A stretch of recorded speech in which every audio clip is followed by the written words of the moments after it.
Vyskúšali sme si čisto elektrické Volvo. Nechceme vás unavovať dlhými testami, nebudeme 20 minút popisovať plasty a použité materiály. Je to Volvo, materiály sú príjemné a interiér štýlový a moderný. Nemáme ani ambíciu nazývať toto video testom či recenziou. Sú to jednoducho skrátke spísané naše skúsenosti, pocity a odporúčania vychádzajúce z používania auta. Náš model je XC40 z roku 2021. Aktuálne ho denne jazdí majiteľ firmy Martin. Kúpili sme ho ako jazdené, keď malo približne 126 000 km. Auto má 78 kWh batériu, podľa nezávislého Avilu battery testu dosiahla skóre 93 zo 100. SOH výrobcu udáva aktuálny stav batérie na 91,34%. Reálne teda jazdíme s batériou, ktorá má niekde okolo 71 kWh. Ako sa auto správa, aký má reálny dojazd, koľko trvá nabíjanie a pre koho teda bude dobrou voľbou, si povieme ďalej vo videu. Začneme tým, že XC40 je doslova stvorená na používanie v režime, aký má u Martina. Toto prémiové kompaktné SUV bude vyhovovať tým z vás, ktorí jazdíte svoje trasy prevažne v meste alebo pri mestských oblastiach. U nás sa s ním jazdí denne cca 30 až 50 km, 1 až 2 krát do týždňa sa robí trasa okolo 100 km. Ako funguje pri takomto používaní nabíjanie? Martin býva v rodinnom dome, nemá fotovoltiku a teda nabíja z elektrickej siete.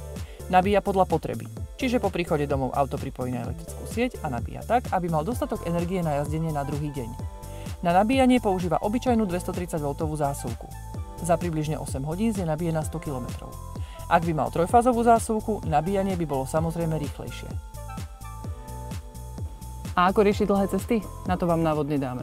V prvom rade XC40 je auto určené do mesta, tak sa u nás používa a na to ju aj odporúčame. A pokiaľ ale chcete absolvovať dlhú cestu, tak počítajte s tým, že na rýchlo nabíjačke zhruba z 5% na 80 nabijete za nejakých 35 až 40 minút.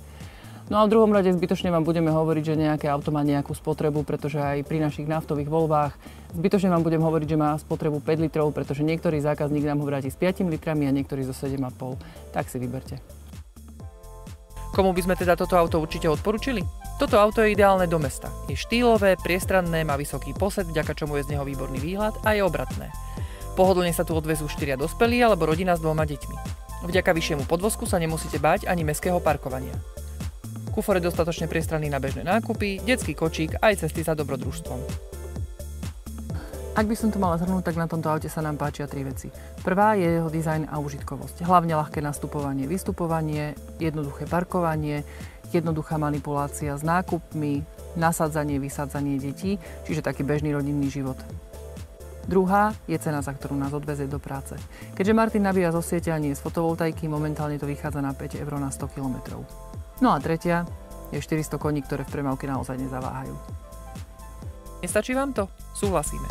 Žiadne video nemôže nahradiť osobnú skúsenosť. My vám preto dáme jedinečnú šancu vyskúšať si toto Volvo na vlastnej koži.